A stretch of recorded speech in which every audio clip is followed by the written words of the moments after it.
In the brutal world of thrash metal, where riffs are razor-sharp and egos just as jagged, few names ignite debate like Dave Mustaine. A founding member of Metallica who went on to create Megadeth, Mustaine has carved out a legacy as one of metal's most prolific and polarizing figures. But behind his undeniable talent lies a trail of friction, fallouts, and fiery encounters, and no one has been more blunt about it than Tom Araya, the enigmatic frontman of Slayer. When Araya speaks, metalheads listen. With Slayer being one of the big four thrash titans alongside Metallica, Megadeth, and Anthrax, Araya has seen it all from the front lines.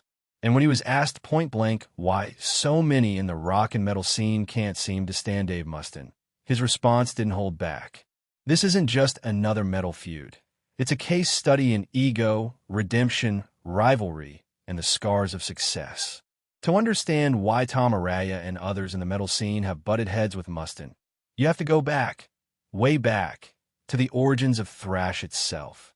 In the early 1980s, the scene was exploding from garages in Los Angeles and San Francisco.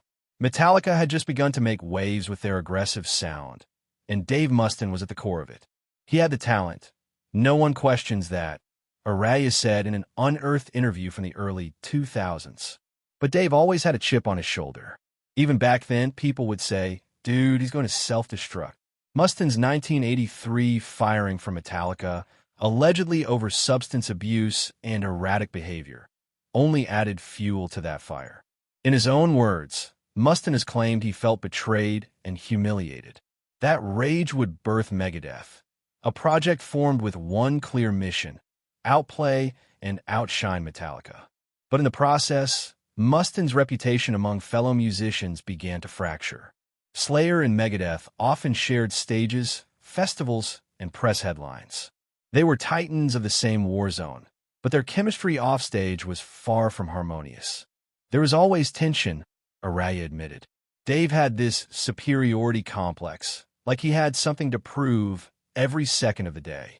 He was always trying to outdo you, whether it was the set list, solos, or just attitude backstage. While Araya maintained a generally diplomatic public demeanor, there were multiple moments when a mask slipped. In particular, Araya once joked during a backstage interview that Megadeth stood for megadrama, a not-so-subtle jab at Mustaine's reputation for constant internal band conflicts. There's always someone quitting Megadeth, right?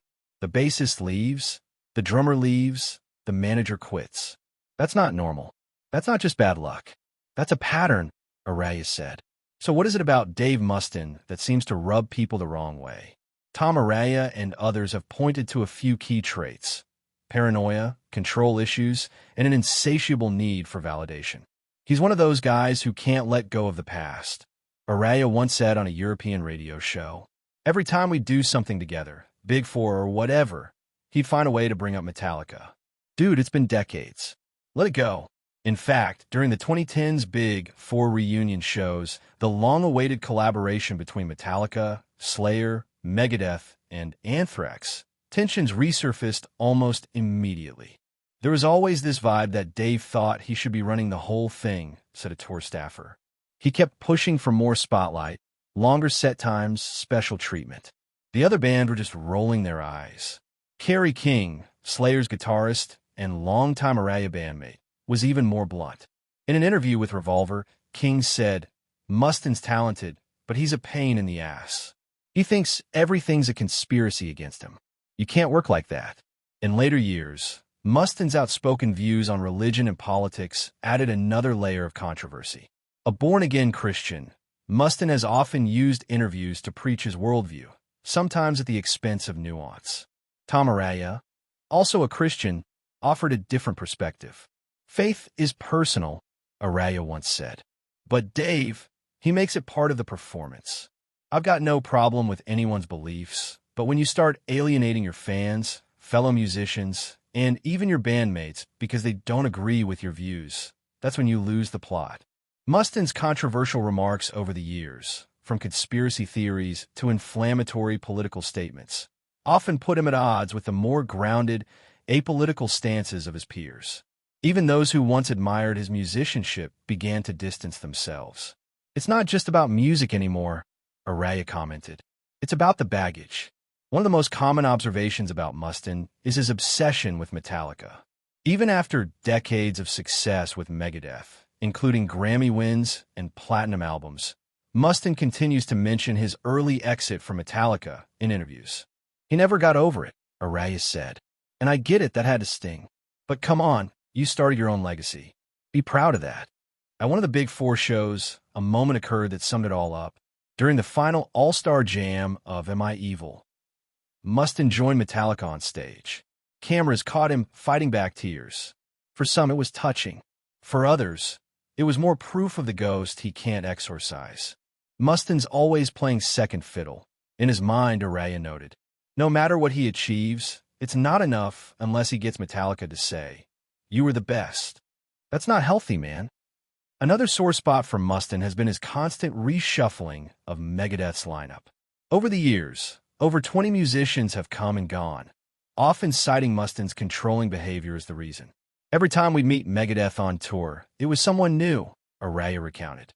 And it was always the same story, Dave impossible to work with.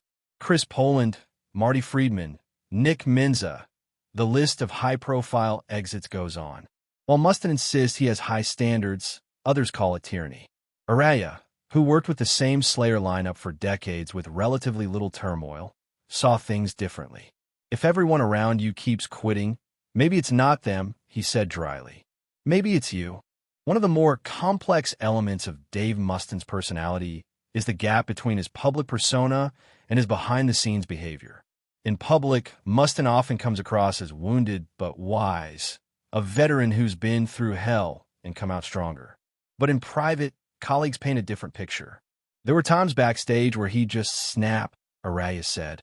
One minute he's laughing, the next he's screaming about the soundboard or some tech issue.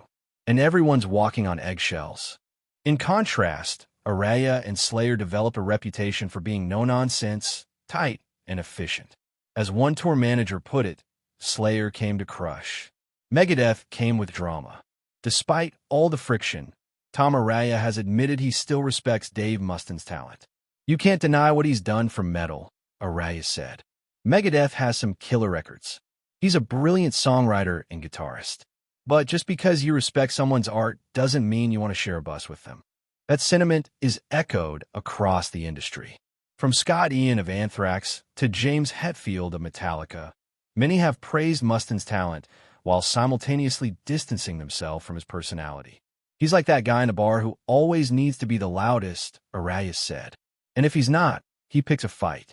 As Slayer enters retirement and Megadeth continues to tour with a rotating cast, the contrast between the two bands' legacies becomes more evident. Slayer went out on their terms, tight, united, and with heads held high. Megadeth, while still active, seems trapped in a cycle of reinvention and internal strife. Tom Araya's reflections on Dave Mustaine are not about hate. They're about disappointment, about what could have been if Mustaine had chosen humility over hubris. I think deep down, Dave wants to be loved, Araya said, but he pushes people away to protect himself. It's sad because he's got the tools. He just never figured out how to be part of the team. So why do so many rockers, from Tom Araya to James Hetfield, seem to have trouble with Dave Mustaine? The answer isn't simple. It's not just ego. It's not just control. It's the combination of extraordinary talent and a personality that alienates the very community he helped build. Tom Araya's candid insights shine a light on a deeper truth about the rock and metal world. Talent gets you in the door, but character determines whether people want you to stay. In the end, Dave Mustaine will be remembered as a thrash pioneer, a guitar god, and a troubled genius. But the question will always linger.